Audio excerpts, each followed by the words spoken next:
મોઢેઠા સુધી આ લાઈન તો નીકળે છે 765 કેવી ની, પણ એને લીધે આ અસરગ્રસ્ત ખેડૂતોને તો નુકસાન થવાનું છે, પણ સાથે સાથે જે 100 મીટર કે 200 મીટરની અંતરની અંદર જે ખેડૂતો આવે છે એમને પણ નુકસાન થવાનું છે.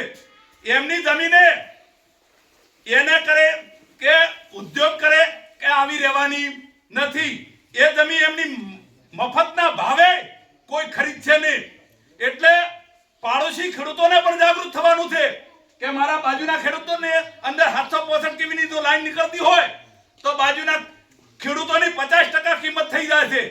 એની અંદર તમે સોલર પ્લાન્ટ કે કશું કરી કહેવાના નથી, તમે ઉદ્યોગો કરી કહેવાના નથી. એટલે આપણે આ ખેડૂતો સુધી પણ માહિતી આપવાની છે કે બાજુની અંદર 200 મીટરની અંદર કે 300 મીટરની અંદર જે ખેડૂતો આવતા હોય એ પણ અમને સમર્થન આપે. તમારી કિંમત પણ અડધીએ નહીં રહેતી, તમારી મફતના ભાવે પણ જમીન કોઈ ખરીદવા માંગશે નહીં. એટલે આનું વળતર આપણે માંગવાના હકદાર છે સરકાર પાસે. બાજુના ખેડૂતોનો પણ કે બાજુના ખેડૂતોની 50% કિંમત છે એનું કોણ વળતર આપશે એના પણ આપણે જાગૃત થવાનું છે ભાઈ. એટલે આ વાત ફક્ત આપણા રાધાનેડાથી મોઢેઠા ઉધીને નથી, આખા ગુજરાતમાં અત્યારે હજારો લાઈનો આ અદાણી કંપની, પાવરગ્રીડ કંપની, બીજી ઘણી બધી કંપનીઓ એમનો વેપાર કરવા માટે બીજા રાજ્યની અંદર લાઈનો કરવાનું ષડયંત્ર ચાલીનું છે.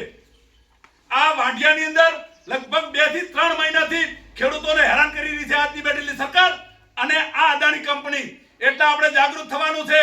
કદાચ આપણને સરકાર પોલીસને આગળ કરી અને આપણી અટકાયત કરે કે કોઈ પણ કરે એના માટે આપણે રોકવાનું નથી. આપણી જમીન બચાવવા માટે આપણે એકતા કરવી પડશે અને એકતા કરશે તો જ હક અને અધિકાર મેળવી શકીશું. એટલે અત્યારે આપણે સમર્થન આપો કે રાધાનેડાથી મોઢેરા સુધીના તમામ ખેડૂતો એક થઈએ અને બાજુના જે 200 મીટરની અંતરમાં કે 300 મીટરની અંદરની જે ખેડૂતો આવતા હોય એમને પણ જાગૃત કરો, એમને પણ વળતર લેવાના હકદાર છે. એના માટે આના માટે આપણે આજે મીડિયાના માધ્યમથી કહેવા માંગીએ છીએ કે ટૂંક સમયની અંદર આજે નવસારીના ખેડૂતોને જે ચૂકવણું કરેલું હોય એના અનુસંધાને જાહેરાત નહીં થાય તો આવતી 26 તારીખ સુધી કદાચ અમે ખેડૂતો દરેક ખેતરની અંદર જ્યાં અમારું નુકસાન થયેલું છે ત્યાં ધ્વજવંદનનો પ્રોગ્રામ રાખીશું. એમાં સમર્થન આપતા હો તો હાથ ઊંચા કરીને સમર્થન આપો. એટલે આ વાત છે ને એ ઉગ્ર બનતી જશે. એટલે સરકારને પણ કહેવા માંગીએ છીએ કે અમારે ફક્ત ને ફક્ત જોતો હોય તો વળતર જોઈએ છે.